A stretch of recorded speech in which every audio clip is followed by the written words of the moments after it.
Hello everyone, welcome back to my channel the law seekers. आज की video से हम शुरू करने वाले हैं एक छोटे लेकिन काफ़ी इंपॉर्टेंट एक्ट को, जिसका नाम है the probation of offenders act 1958। ये राजस्थान जुडिशरी के अंदर एक छोटा सा एक माइनर सा एक्ट है, उसको आज हम शुरू करेंगे। लेकिन उससे पहले जितने भी लोग मेरे चैनल से अभी जुड़े हैं वो मेरे चैनल को ज़रूर सब्सक्राइब करिए, इस वीडियो को अंत तक देखिए, इस वीडियो को मेरे चैनल को अपने दोस्तों के साथ भी ज़रूर शेयर करिएगा। तो चलिए शुरू करते हैं।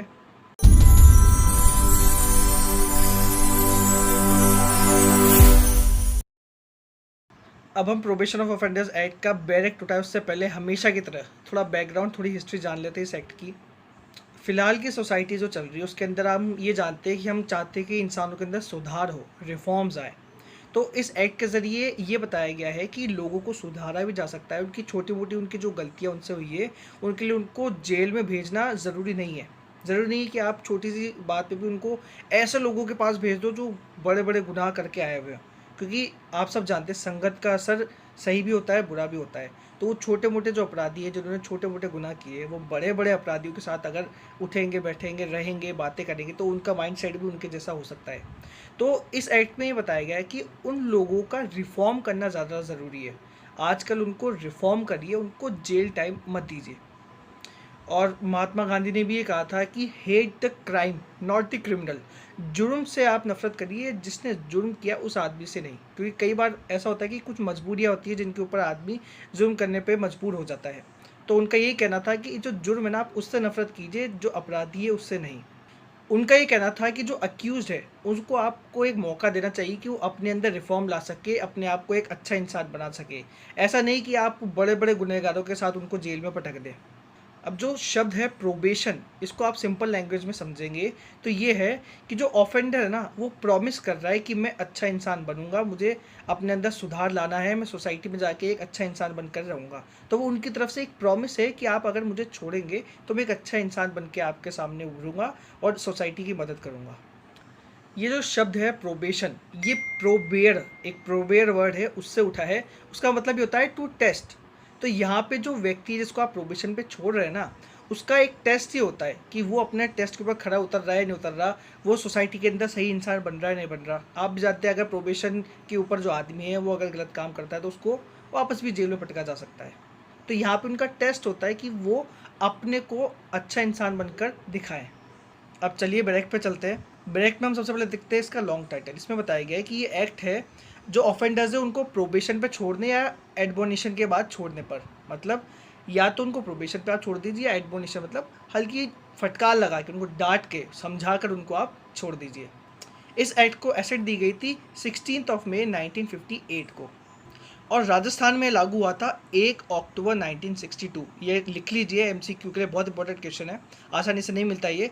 1 अक्टूबर 1962 में ऑफिशियल नोटिफिकेशन के द्वारा इसको लागू कर दिया गया था राजस्थान के ऊपर भी। अब सेक्शन 1 के अंदर सबसे पहले आप ये जानते हैं, शॉर्ट टाइटल है प्रोबेशन ऑफ ऑफेंडर्स एक्ट 1958। लागू कहाँ तक होता है? State of Jammu and Kashmir नहीं, 2019 से पहले ये था, state of Jammu and Kashmir पे लागू नहीं होगा, अब होल ऑफ इंडिया के ऊपर ये लागू होगा। आगे बताया गया कि स्टेट्स को पावर दे दी गई कि आप जब चाहें इस एक्ट को अपने ऊपर लागू करा सकते हैं। तो राजस्थान ने चूज़ करी थी 1 अक्टूबर 1962। इसमें यह भी बताया गया था कि जो एक्ट को लागू करना चाहे स्टेट, वो अलग अलग तारीख भी कर सकता है, मतलब अलग स्टेट अलग तारीख को चूज़ कर सकता है। अब ज़्यादातर एक्ट की तरह सेक्शन 2 भी डेफिनेशंस की बात करता है। तो यहाँ पे सबसे पहले बताया गया है कोड, जो वर्ड है कोड वो क्या बताता है? कोड मतलब है the code of criminal procedure. फिर आगे बताया गया प्रोबेशन ऑफिसर कौन होगा? तो वो व्यक्ति जिसको सेक्शन 13 के तहत या तो रिकॉग्नाइज किया जा चुका है या फिर उसको अपॉइंट किया जा चुका है सेक्शन 13 के तहत। आगे बताया गया प्रिस्क्राइब्ड क्या है?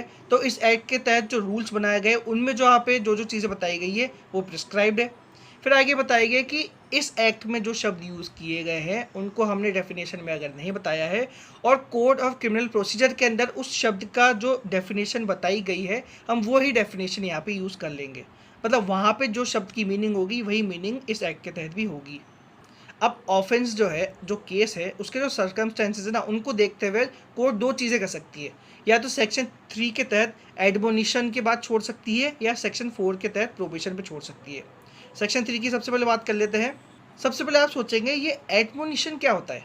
तो एडमोनिशन का मतलब होता है या तो उसको डांटना, फटकारना या समझाना। मतलब आप उसको सिर्फ डांट फटकार और समझा कर कि आपने जो किया है ये गलत चीज़ है, आप दोबारा मत करिएगा। इसके बेसिस पे आप जो ऑफेंडर है उसको आप छोड़ सकते हैं। इसके तहत क्या होता है कि कोर्ट जो है ना, वो उस व्यक्ति को डांटता है और उसके अंदर का जो इंसान है, इंसान तो वो पूरा ही, लेकिन उसके अंदर की जो इंसानियत है उसको जगाता है, उसके अंदर का जो कॉन्शियस है उसको जगाने की कोशिश करता है। सेक्शन 3 के अंदर बताया गया है कि अगर कोई व्यक्ति ऑफेंडर पाया गया है, गिल्टी पाया गया है, कौन कौन से सेक्शंस के तहत, या तो सेक्शन 379 जो थेफ्ट की बात करता है, सेक्शन 380, 381, 404, 420, या फिर ऐसे किसी ऑफेंस की जिसकी सज़ा 2 साल तक की है, 2 साल तक की इम्प्रिजमेंट या फाइन या बोथ के द्वारा पनिशेबल है वो ऑफेंस, उसके तहत वो गिल्टी पाया गया, या किसी दूसरे लॉ के तहत यही 2 साल की सज़ा, फाइन या दोनों की सज़ा अगर उस ऑफेंस की है, उसका अगर वो गिल्टी पाया गया है, तो वहाँ पे कोर्ट देखेगी कि क्या इस व्यक्ति का प्रीवियस कोई कन्विक्शन भी है। अगर उसने प्रीवियसली कोई एक्ट नहीं किया, प्रीवियसली कोई उसने ऑफेंस नहीं किया, उसको प्रीवियसली कन्विक्ट नहीं किया गया, तो कोर्ट जो है केस की सर्कमस्टेंसेस को ध्यान में रखते हुए उस व्यक्ति को सज़ा ना देते हुए और न ही प्रोबेशन पे छोड़ते हुए, वो चाहे तो उसको सिर्फ डांट और फटकार के बाद में भी छोड़ सकता है। सेक्शन 3 के अंदर छोटे मोटे एक्ट है थेफ्ट। अब ऐसा नहीं कि थेफ्ट उसने लाखों रुपए की कर दी और उसका आप डांट फटकार के छोड़ रहे हो। सर्कमस्टेंसेस यही है, सर्कमस्टेंसेस देखनी है कि 100, 200, 300 ऐसे छुटपुट उसने कुछ पैसे चुराए हों या फिर मजबूरी में चुराए हों। जैसे आप जानते हैं कि अपने परिवार का पेट पालने के लिए कई बार लोग ब्रेड चुरा लेते हैं, खाना चुरा लेते हैं, फ्रूट्स चुरा लेते हैं, किसी की दुकान से कुछ सामान चुरा लिया छोटा मोटा। तो सर्कमस्टेंसेस को देखते हुए कोर्ट उसको एडमोनिशन के ऊपर डांट फटकार कर भी छोड़ सकती है। यहाँ पे यही बात याद रखनी है कि फैक्ट्स को देखना है, सर्कमस्टेंसेस को देखना है, ऑफेंस नहीं देखना। ऐसा नहीं आप थेफ्ट हज़ारों लाखों रुपए की कर रहे हो और बोलो कि सर मुझे डांट फटकार के छोड़ दो, वो तो सही नहीं है। छोटे मोटे ऑफेंस आपने किए हैं, छोटे मोटे सर्कमस्टेंसेस, तो कोर्ट चाहे तो आपको डांट फटकार कर भी छोड़ सकती है। अब इसका एक्सप्लेनेशन के अंदर बताया गया है कि जो प्रीवियस कन्विक्शन की बात की गई ना, उसके अंदर इस एक्ट के सेक्शन 4 के तहत अगर उसको प्रोबेशन पे छोड़ा गया उसको भी काउंट करेंगे। ऐसा नहीं देखा जाएगा कि सर मेरे को तो कभी सज़ा हुई नहीं, मैं तो प्रोबेशन पे निकला हुआ था। अगर आप प्रोबेशन पे भी थे पहले, तो यही माना जाएगा कि आपने गुनाह तो किया ही है पहले, आपको कन्विक्ट तो हम कर ही सकते थे पहले, तो इसको भी काउंट कर दिया जाएगा प्रीवियस कन्विक्शन के अंदर। अब बात करते हैं सेक्शन 4 की, जिसके ऊपर ये पूरा एक्ट बेस्ड है। सबसे इंपॉर्टेंट सेक्शन है इस एक्ट का, ध्यान से सुनिएगा। इसमें बताया गया है कि जहाँ पर कोर्ट ये पाता है कि कोई व्यक्ति गिल्टी है किसी ऑफेंस का और उस ऑफेंस की पनिशमेंट ऐसी नहीं है जिसमें उसको डेथ या लाइफ इम्प्रिजनमेंट की पनिशमेंट दी जा सकती हो, मतलब ऐसे ऑफेंस जिसमें डेथ या लाइफ इम्प्रिजनमेंट तक की सज़ा दी जा सकती है, उस ऑफेंस का वो गिल्टी नहीं है। उनको हटा के बचे हुए जितने भी ऑफेंस है, अगर उनके अंदर वो गिल्टी पाया जाता है और कोर्ट केस की सर्कमस्टेंसेस को देखते हुए और उस व्यक्ति के कैरेक्टर को भी देखते हुए ये सोचती है कि उस व्यक्ति को एक साथ पनिशमेंट देने की जगह उस व्यक्ति को प्रोबेशन पे छोड़ना सही रहेगा, गुड कंडक्ट के प्रोबेशन पे उसको छोड़ना ज़्यादा सही रहेगा सज़ा देने से, तो कोर्ट उस व्यक्ति को प्रोबेशन के ऊपर छोड़ सकती है। लेकिन इसमें याद रखना है, कोर्ट उस व्यक्ति से बॉन्ड भरवाएगी और उसके ऊपर विद या विदाउट श्योरिटी, चाहे तो श्योरिटी मांग सकती है, बिना श्योरिटी के भी उसको छोड़ सकती है, उसको बॉन्ड भरवा के छोड़ सकती है, प्रोबेशन पे दे सकती है, लेकिन मैक्सिमम 3 साल तक के लिए ही दे सकती है। याद रखना है, मैक्सिमम 3 साल तक के लिए उसको प्रोबेशन पे छोड़ सकती है कि आप अपना गुड कंडक्ट दिखाइए सोसाइटी के ऊपर, और हम जब आपको बुलाएं तब आप कोर्ट के अंदर पेश होकर अपनी सज़ा सुनने के लिए रेडी रहिएगा।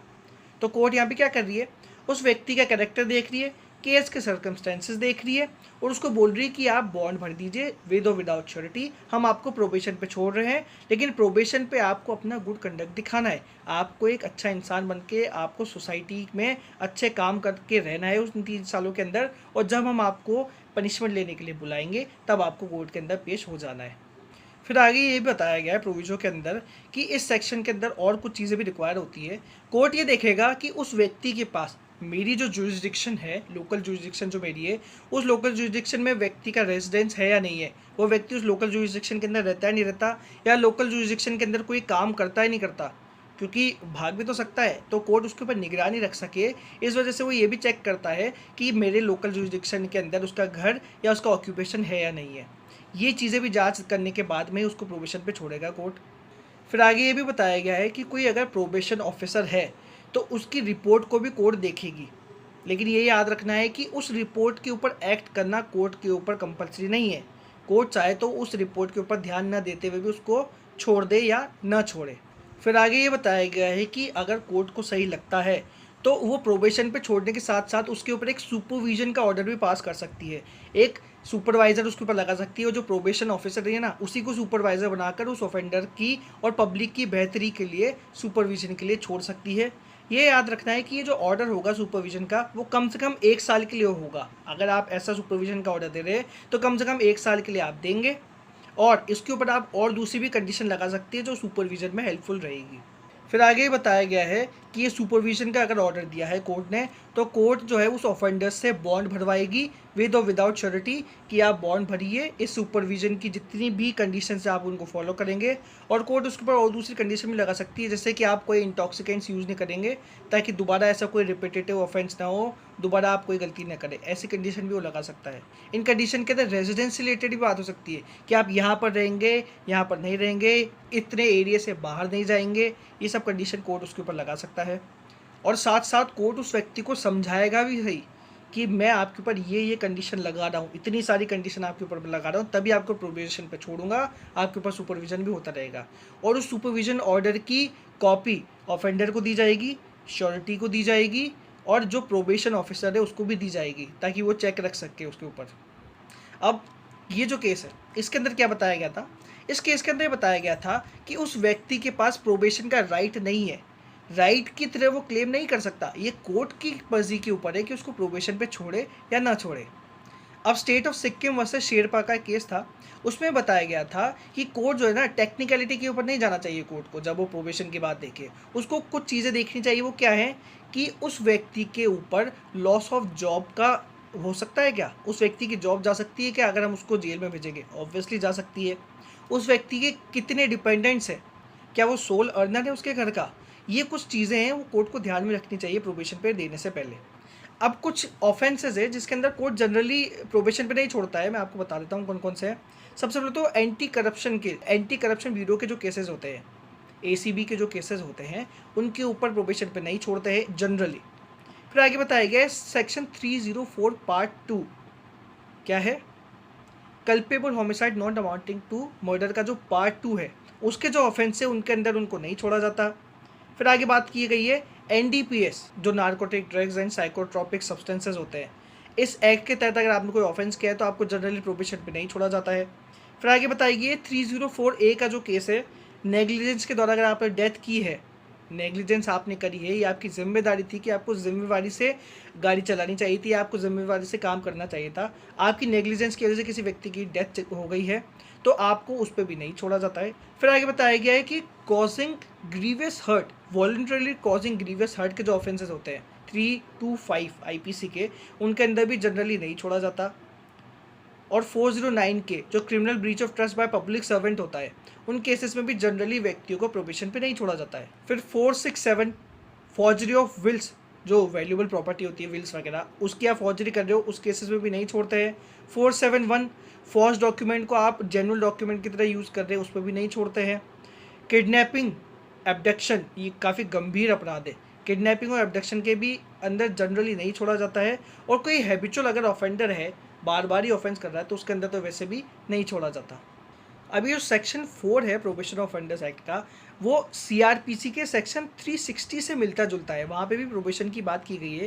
लेकिन आपको ये बात याद रखनी है, जिन एक्ट के अंदर प्रोबेशन ऑफ ऑफेंडर्स एक्ट लागू कर दिया गया है, उनके अंदर CRPC का सेक्शन 360 लागू नहीं होगा।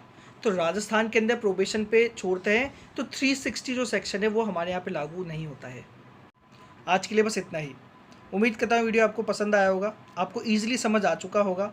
इस चैनल को सब्सक्राइब करिए, बेल आइकन को प्रेस करिए, मेरे वीडियो को, मेरे चैनल को अपने दोस्तों के साथ ज़रूर शेयर करिए। देखते रहिए और वीडियोज़ के लिए। जय हिंद, जय भारत।